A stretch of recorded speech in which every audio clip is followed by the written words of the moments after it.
Košutnjak Park outside the Serbian capital, Belgrade. In May 1914, a Bosnian student, Gavrilo Princip, came here with a Browning pistol for some target practice.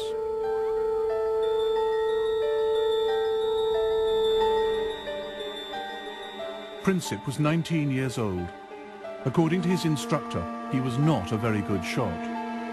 Other students were much more confident.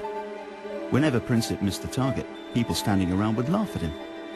That would drive him to tears. Out of sight in the forest, he had a chance to get his eye in, shooting at trees. His ultimate goal was far more ambitious. I am an adherent of the radical anarchist idea, which aims at destroying the present system through terrorism. In 1914, Princip's wish was granted.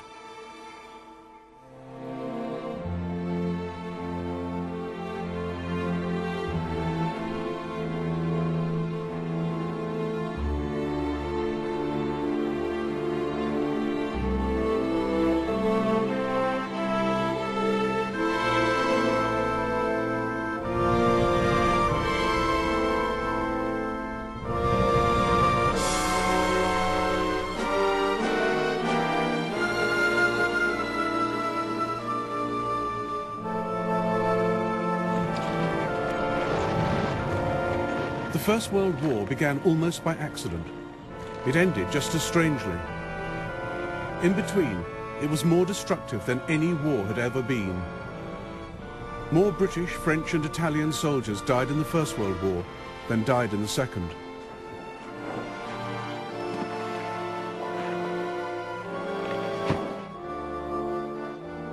It was the first genuinely global conflict, fought not just on the fields of France and Flanders, but up mountains, across deserts, at sea and in the air. The First World War shaped the 20th century. It sparked the Russian Revolution. It launched America as a world power. The fault lines from its failed peace settlement led the world to a second terrible war barely 20 years later, then to the Cold War. But the ideas the men of 1914 fought for still shape our world today. Nationalism and democracy, the rule of international law and the rights of nations. Now, after the collapse of communism, the European map resembles the one redrawn by the First World War. We live with its unresolved, bitter consequences in the Middle East and the Balkans. And it was in the Balkans that it all began, nearly 100 years ago.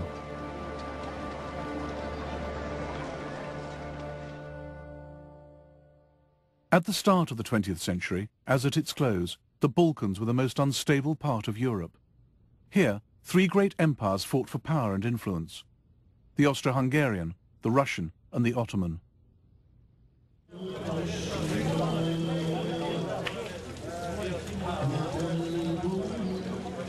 For hundreds of years, the Ottoman Turks had the upper hand. Serbia, Bosnia, Albania were under their control.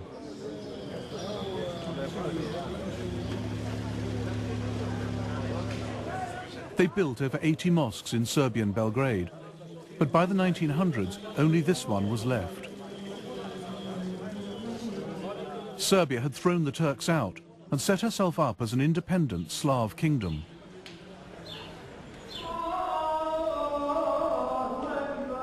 But right on Serbia's border was an even greater challenge to Slav nationalism: the Austro-Hungarian Empire. The old Turks of the south have gone, but new enemies come from the north, more fearsome and dangerous than the old. They want to take our freedom and our language from us and crush us.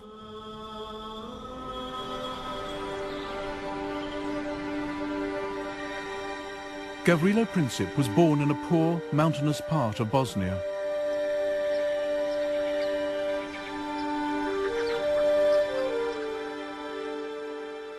His house was destroyed in the Balkan Wars of the 1990s.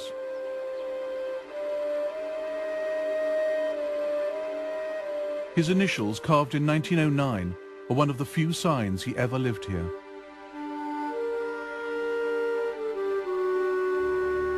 The year before, control of Bosnia had been wrested from the Turks by the Austro-Hungarians, the enemy Princip wanted to destroy.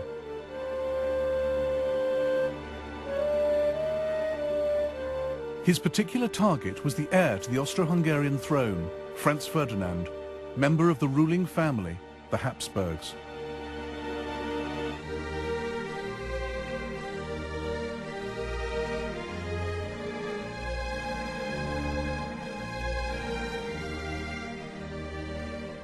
That extraordinary empire, known as the Austrian-Hungarian dual monarchy, is less an empire, or a kingdom, or a state, than the personal property of the Habsburgs, whose hereditary talent for the acquisition of land is recorded on the map of Europe today.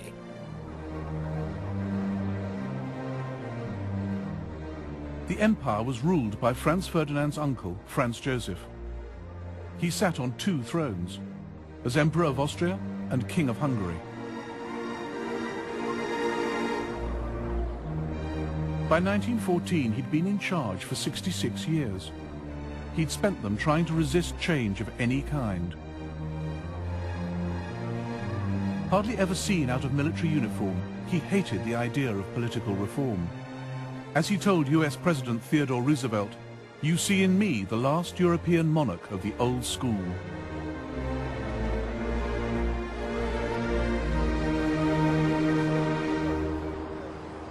Austria-Hungary was a key part of European security, a multinational empire keeping the peace on the borders of the West.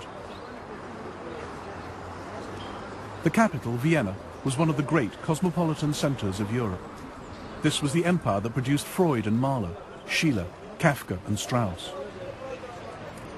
It contained at least 10 different nationalities, not just Austrians and Hungarians, but Czechs, Slovaks, Poles, Romanians, Italians, Croats and Bosnians. A guide was prepared by the British Foreign Office to help work out who was who. Teutons, anti-Slav, vigorous and Very wooden and hard-headed, shy and suspicious, Manly and close-fisted. patriotic. Very tall, big noses. Slovaks, ignorant but artistic. Ruthenes, savage and ignorant, but Czechs, musical. energetic, forceful, intensely... But it was also an empire in a state of constant crisis. Poles, all for Polish independence. Bosnian Serbs, pro-Yugoslav. Italians, anti-Austrian. In all the empire, only the Hungarians and Austrians had any real power, and the Hungarians refused to share it with the rest.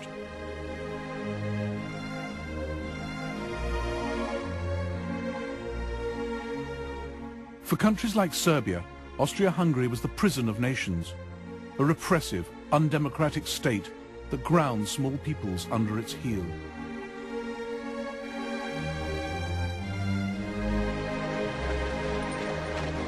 In 1905, there were nationalist demonstrations in Vienna.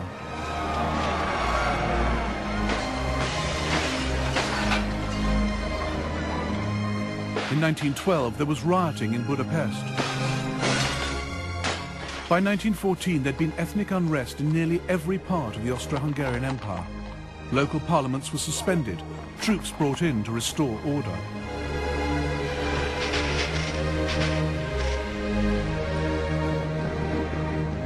Austria-Hungary's domestic problems gave opportunities to her enemies.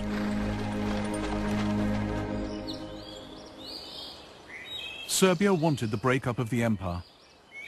She welcomed national unrest, particularly in Croatia and Bosnia. Backed by Slav Russia, Serbia saw herself as the only independent hope for Slavs living under foreign rule in the Balkans. She wanted to unite them into a single South Slav state, Yugoslavia.